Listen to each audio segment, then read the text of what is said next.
नमस्ते छात्रों, आज हम अगला पाठ सीखने वाले हैं। हमारे पाठ का नाम है अकबरी लोटा। यह पाठ एक सच्चा मित्र, सच्ची मित्रता पर आधारित है और समस्या कैसे हल की जा सकती है, सही वक्त पर हमारा दिमाग कैसे लड़ाया जाए, यही बात बताने की कोशिश इस पाठ में की गई है। तो पाठ प्रवेश हम देखते हैं। अन्नपूर्णानंद की एक कहानी है अकबरी लोटा। एक हास्यपूर्ण कहानी है। लेखक ने कहानी को बहुत ही रोचक तरीके से प्रस्तुत किया है और साथ ही साथ बताया गया है कि परेशानी के समय परेशान न होकर समझदारी से किस तरह इस समस्या का हल किया जा सकता है या हल निकाला जा सकता है। और दूसरी बात, इस कहानी में यही बताया गया है कि एक सच्चा मित्र ही मित्र के काम आता है और उसके लिए बहुत कुछ कर गुजर जाता है। देखिए, इस कहानी में क्या बताया गया है कि सच्ची मित्रता बताई गई है। हम वही सुविचार पढ़ते हैं कि क्या कहा जाता है कि जो संकट समय, मुश्किल समय जो मित्र काम आता है वही सच्चा मित्र कहलाता है। कहानी के माध्यम से लेखक हमें सीख देना चाहता है कि सही वक्त पर सही समझ का उपयोग करना कितना ज़रूरी है। इस कहानी के मुख्य पात्र है लाला झाऊलाल और उनके मित्र पंडित बिलवासी मिश्र जी। ठीक से ध्यान में रखो, इस पाठ के मुख्य पात्र लाला झाऊलाल और पंडित बिलवासी मिश्र जी। तो चलो हम पाठ को शुरुआत करते हैं। मैंने इस पाठ में आपको पाठ के साथ साथ उसकी व्याख्या और कुछ कठिन शब्दार्थ भी दिए हैं। पहले पैराग्राफ दिया है और उसकी व्याख्या यानी कि उसका अर्थ भी मैंने समझाने की कोशिश की है, वो भी चित्रों के द्वारा। तो देखिए बच्चों, अकबरी लोटा। लाला झाऊलाल को खाने पीने की कमी नहीं थी। काशी के ठटेरी बाजार में मकान था। देखिए, इसके नीचे अंडरलाइन करो यानी रेखांकित करो। जो जो मैं आपको रेखांकित करने के लिए कहती हूँ उसके आपको शॉर्ट में क्वेश्चन बनाने हैं। नीचे की दुकानों से 100 रुपये मासिक के करीब किराया उतर आता था। देखिए, 100 रुपये, उसके नीचे भी रेखांकित कीजिए। अच्छा खाते थे, अच्छा पहनते थे, पर 250 रुपये तो एक साथ आँख सेकने के लिए भी न मिलते थे। देखिए, इसका अर्थ मासिक यानी कि महीना, आँख सेकने के लिए भी नहीं मिलते। इसके नीचे भी रेखांकित कीजिए। मैं आपको अंत में इसके सारे शब्दों के अर्थ भी दे दूंगी। लेखक कहते हैं कि लाला झाऊलाल को खाने पीने की कोई कमी नहीं थी। अच्छे खाते पीते परिवार से थे और व्यवसाय भी अच्छा खासा चल रहा था। काशी के ठटेरी बाजार में मकान था। किसका मकान था? लाला झाऊलाल का। मकान के नीचे बनी दुकानों से महीने के करीब 100 रुपये किराया आ जाता था, अर्थात उन्हें किसी तरह की कमी नहीं थी। अच्छा व्यवसाय था, अच्छा बड़ा मकान था और मकान की दुकानों का 100 रुपये के करीब किराया भी आता जाता था। गुजरा अच्छे से हो जाता था, परंतु फिर भी एक साथ 250 रुपये होना बहुत बड़ी बात थी। आगे देखिए, इसलिए जब उनकी पत्नी ने एक दिन एकाएक 250 रुपये की मांग पेश की, तब उनका जी एक बार जोर से सनसनाया और फिर बैठ गया। उनकी यह दशा देखकर पत्नी ने कहा, डरिए मत, आप देने में असमर्थ हो तो मैं अपने भाई से मांग लूँ। देखिए, 250 यानी कि 250 रुपये। देखिए, इसका अर्थ लेखक ने पहले ही कहा कि एक साथ 250 रुपये होना कठिन होता है। इसलिए जब लाला झाऊलाल की पत्नी ने एक दिन अचानक 250 रुपये की मांग की, उनके सामने जाहिर की, तब लाला झाऊलाल का दिल क्या हो गया? घबरा गया और उनका दिल भी बैठ गया। उनकी यह दशा देखकर उनकी पत्नी ने कहा, अगर लाला झाऊलाल अपनी पत्नी को पैसे नहीं दे सकते तो वह अपने भाई से मांग लेगी। देखिए, लाला झाऊलाल तिलमिला उठे। उन्होंने रोब के साथ कहा, अजी हटो, 250 रुपये के लिए भाई से भीख मांगोगी? मुझसे ले लेना, लेकिन मुझे इसी जिंदगी में चाहिए। देखिए उसकी पत्नी क्या कहती है कि ये जो पैसे हैं मुझे इसी जिंदगी में चाहिए। अजी इसी सप्ताह में ले लेना। सप्ताह से आपका तात्पर्य 7 दिन से है या 7 वर्ष से? लाला झाऊलाल ने रोब के साथ खड़े होते हुए कहा, आज से 7वें दिन मुझसे 250 रुपये ले लेना। देखिए इसका अर्थ, लेखक कहते हैं कि जब लाला झाऊलाल की पत्नी ने अपने भाई से पैसे मांगने की बात कही तो लाला झाऊलाल क्रोधित हो उठे और उनके होते हुए उनकी पत्नी अपने भाई से पैसे मांगेगी, यह बात उन्हें जरा सी भी मंजूर नहीं थी। उन्होंने अकड़ के साथ कहा कि 250 रुपये के लिए भाई से भीख मांगोगी क्या? वह 250 रुपये का इंतजाम कर देगा। लेकिन उनकी पत्नी ने कहा कि उसे ये रुपए इसी जिंदगी में चाहिए। इस पर लाला झाऊलाल ने कहा कि वह इसी सप्ताह में उसे रुपए दे देगा। इस पर उनकी पत्नी ने उन्हें टोकते हुए कहा कि उनका सप्ताह कहने का अभिप्राय 7 दिन है या 7 वर्ष। तो लाला झाऊलाल गुस्से के साथ खड़े होते हुए बोले कि आज से गिनकर 7वें दिन मुझसे 250 रुपये ले लेना। अगला पैराग्राफ देखिए। लेकिन जब 4 दिन ज्यों के त्यों में यूं ही बीत गए और रुपयों का कोई प्रबंध न हो सका, तब उन्हें चिंता होने लगी। प्रश्न अपनी प्रतिष्ठा का था, मान सम्मान का था, अपने ही घर में अपनी साख का था। देने का पक्का वादा करके अगर आप अब दे न सके तो अपने मन में वह क्या सोचेगी?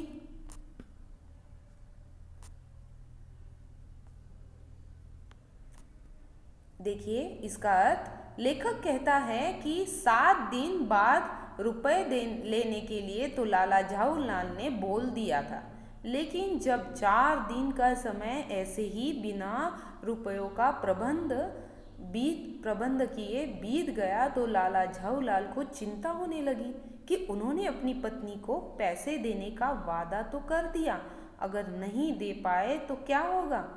अब प्रश्न उनकी अपनी प्रतिष्ठा का था, इज्जत का था। अपने ही घर में इज्जत दांव पर लगी थी। वे सोचने लगे कि देने का पक्का वादा करके अगर अब दे न सके तो उनकी पत्नी अपने मन में उनके बारे में न जाने क्या सोचेगी। अगला पैराग्राफ देखिए। उसकी नज़रों में उसका क्या मूल्य रह जाएगा?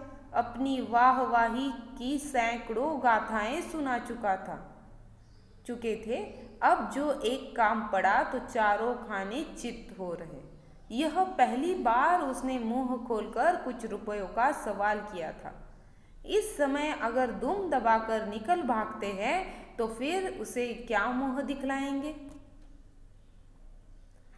गाथाएं यानी कि कहानियां, दुम यानी कि पूंछ। लाला झाऊलाल सोच रहे थे कि अगर उन्होंने अपनी पत्नी को पैसे नहीं दिए तो उसकी नज़रों में उनका क्या मूल्य रह जाएगा। उन्होंने अपनी पत्नी के सामने अपनी तारीफों की सैकड़ों कहानियां सुना रखी थी। अब उन्हें डर था कि कहीं उनकी कही हुई बातें झूठी साबित हो जाए। वह यह न सोचे कि अब जो एक काम पड़ा है तो लाला झाऊलाल पूरी तरह हार गए हैं। उनकी पत्नी ने पहली बार अपनी इच्छा जाहिर की थी कि उसे कुछ रुपए चाहिए। इस समय अगर किसी तरह पत्नी को न कहकर बच निकलते तो वे उसके बाद अपनी पत्नी को क्या मुंह दिखलाते? अगला परिच्छेद देखिए। खैर एक दिन और बीता। 5वें दिन घबराकर उन्होंने पंडित बिलवासी जी मिश्र जी को अपनी विपदा यानी कि ये दुख सुनाया। संयोग कुछ ऐसा बिगड़ा था कि बिलवासी जी भी उस समय बिल्कुल खुक थे। उन्होंने कहा, मेरे पास है तो नहीं, पर मैं कहीं से मांग कर लाऊंगा, तुम्हारा इंतजाम करूंगा। देखिए विपदा यानी कि मुसीबत, खुक यानी कि खाली हाथ। इसका अर्थ देखिए, पिछले परिच्छेद का। लेखक कहते हैं कि एक दिन और बीत गया लेकिन पैसों का इंतजाम नहीं हो पाया। 5वें दिन परेशान होकर उन्होंने अपनी सारी कहानी अपने मित्र कौन है, पंडित बिलवासी मिश्र, इनको सुनाई।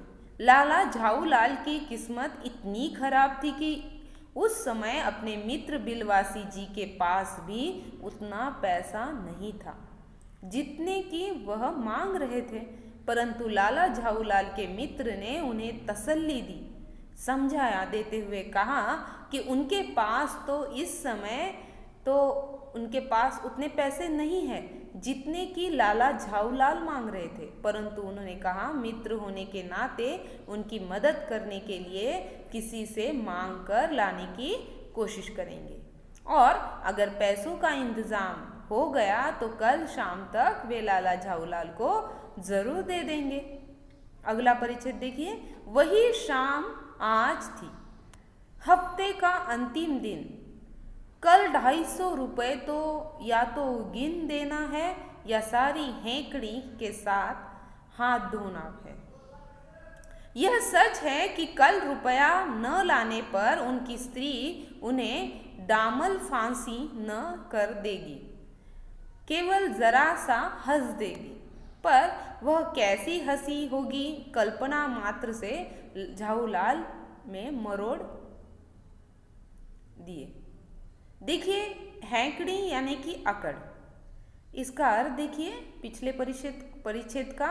लेखक कहते हैं कि आज वही शाम थी जिसका लाला झाऊलाल ने अपनी पत्नी से वादा किया था, हफ्ते का अंतिम दिन। लाला झाऊलाल सोच रहे थे कि कल 250 रुपये या तो पत्नी के हाथ में देने हैं या अपनी सारी अकड़ के से हाथ धोना पड़ेगा। यह सच है कि कल अगर लाला झाऊलाल ने अपनी पत्नी को रुपए न दिए तो उनकी पत्नी उन्हें कोई फांसी तो नहीं देगी, परंतु उनकी असफलता पर केवल जरा सा हंस देगी। वह कैसी हंसी होगी उसकी कल्पना मात्र से झाऊलाल घबरा जाते थे, क्योंकि उन्होंने अपनी पत्नी से वादा किया था और अगर वह वादा पूरा नहीं कर पाए तो उनकी सारी हेंकड़ी सारी की दहारी रह जाएगी। अगला परिच्छेद देखिए। आज शाम को पंडित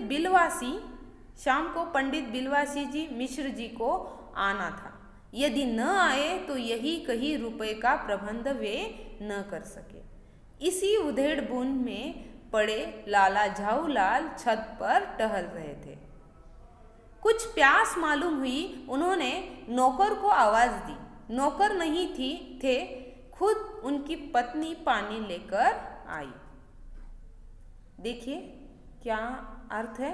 लेखक कहते हैं कि आज शाम को लाला झाऊलाल के मित्र पंडित बिलवासी जी मिश्र जी को आना था। लाला झाऊलाल उसका इंतजार कर रहे थे और सोच भी रहे थे अगर वह नहीं आया तो फिर क्या होगा, या कहीं रुपये का प्रबंध वे न कर सके।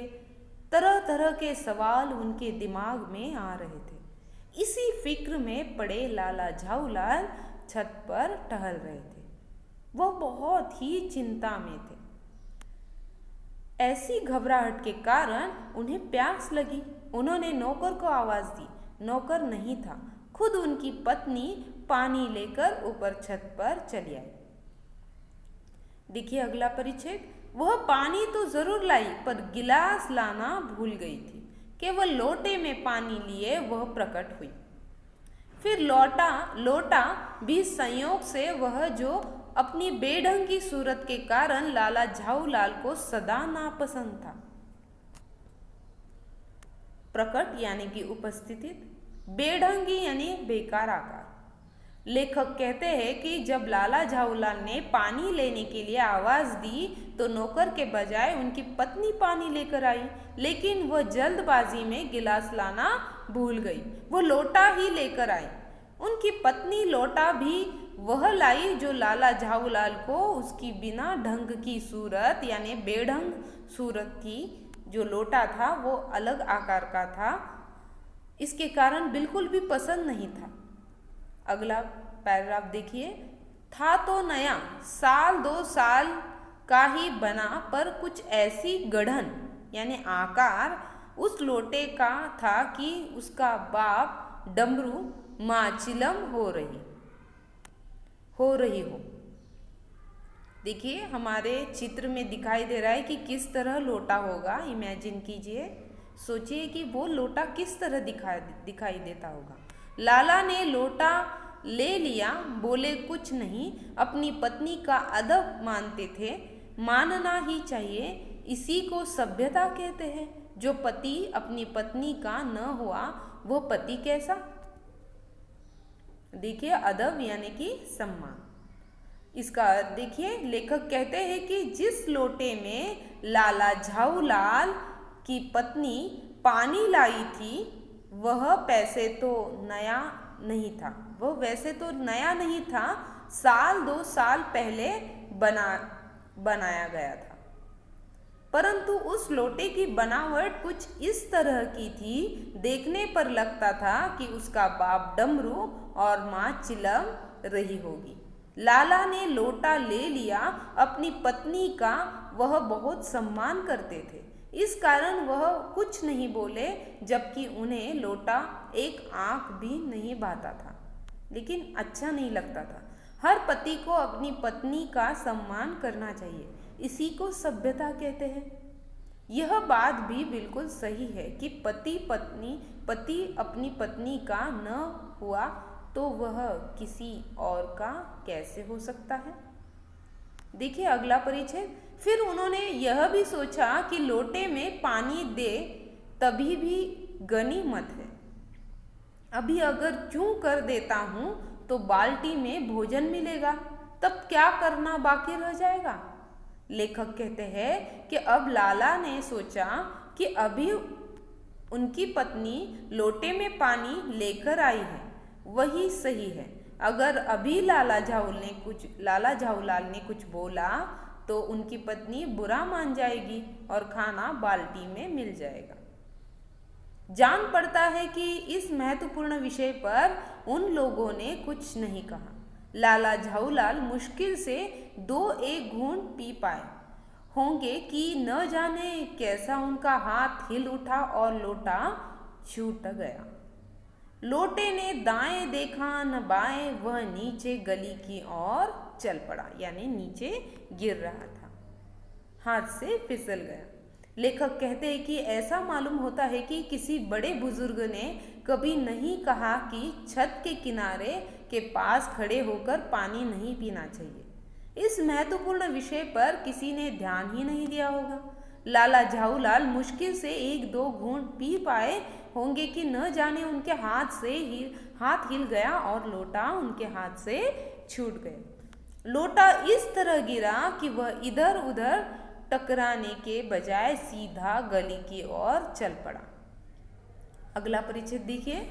अपने वेग में उल्का को लजाता हुआ, उल्का यानी कि जो आकाश से उल्का गिरती है उसी को वो उदाहरण दिया है उल्का का। उल्का को लजाता हुआ वो आंखों से ओझल हो गया।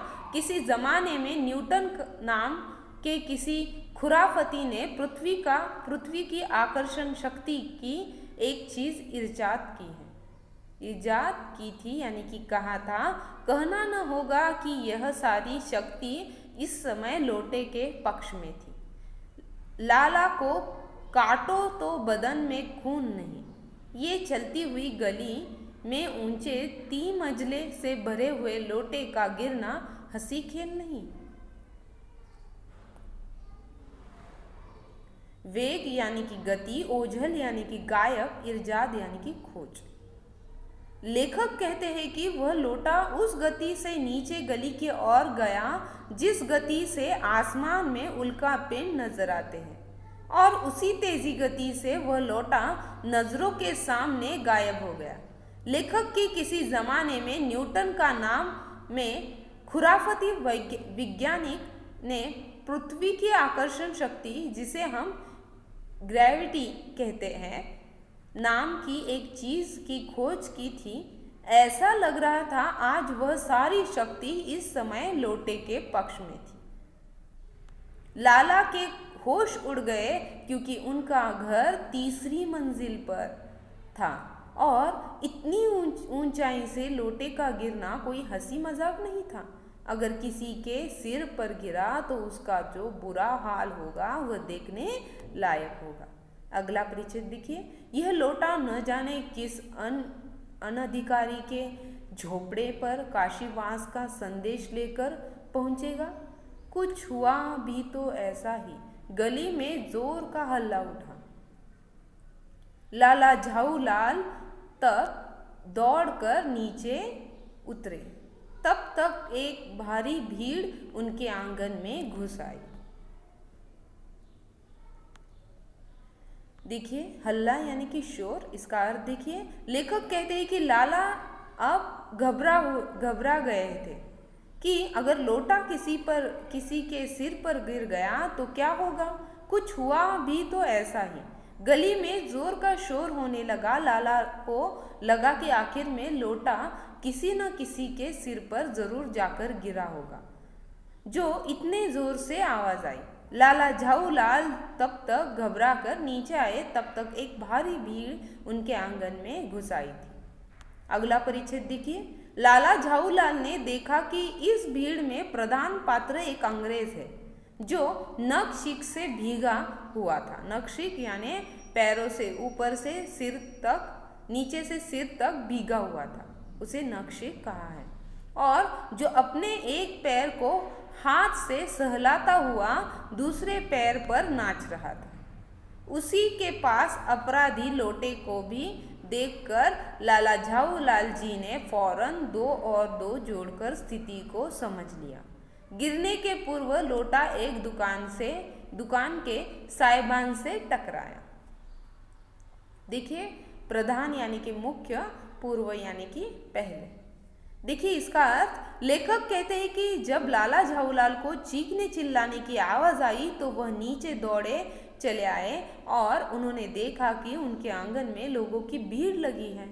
उस भीड़ का एक मुख्य पात्र एक अंग्रेज है जो सिर से पांव तक भीगा हुआ है और जो अपने एक पैर को हाथ से सहलाता हुआ दूसरे पैर पर नाच रहा है। उसके पैर पर शायद कुछ चोट लगी है, इसलिए वह ऐसा कर रहा है। उसी के पास अपराधी लोटे को देखकर लाला झाऊलाल सारी घटना को समझ गए कि आखिर में हुआ क्या है। गिरने के पूर्व लोटा एक दुकान के बाहरी हिस्से से टकराया था और उससे टकराकर वह अंग्रेज के पांव पर जा गिरा, जिससे अंग्रेज घायल हो गया। आगे देखिए।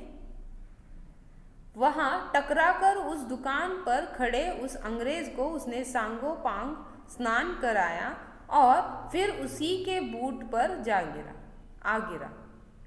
उस अंग्रेज को जब मालूम हुआ कि लाला झाऊलाल की उस लोटे के मालिक है, तब उसने केवल एक काम किया, अपने मुंह को खोलकर खुला छोड़ दिया। लाला झाऊलाल को आज ही यह मालूम हुआ कि अंग्रेजी भाषा में गालियों का ऐसा प्रकांड कोश है।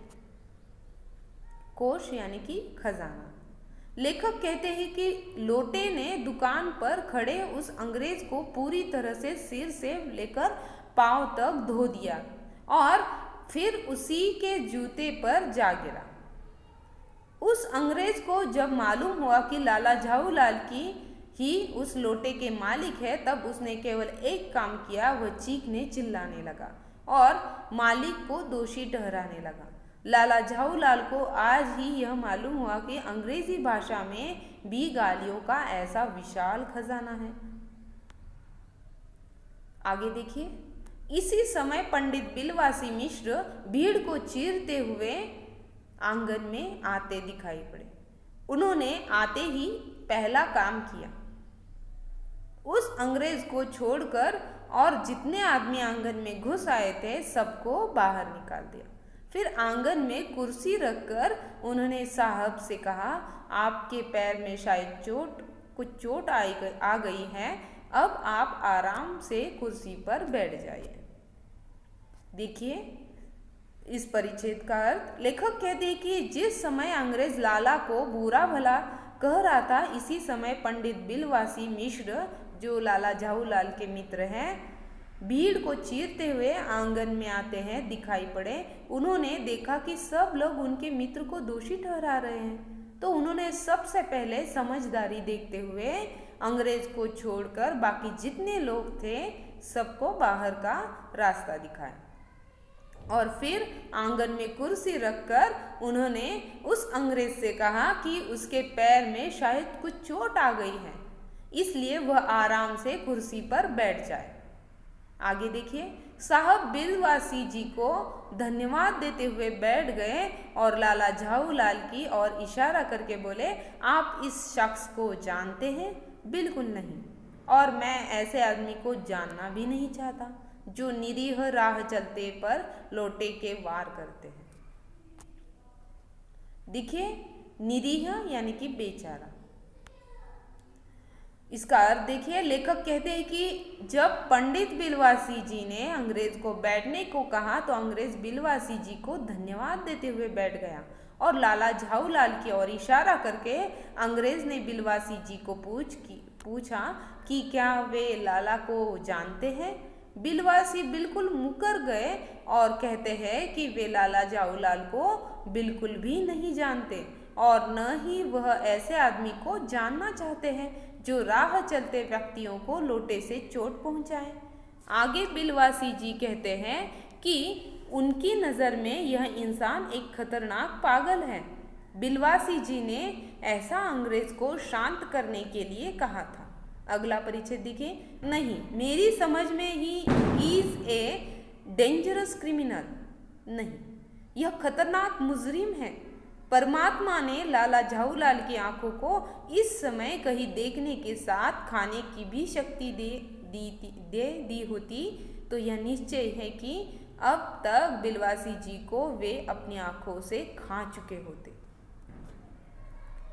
देखिए, इसका अर्थ लेखक कहते हैं कि बिलवासी जी के लाला को पागल कहने पर अंग्रेज कहता है कि उसकी समझ में लाला एक बहुत बड़ा मुजरिम है।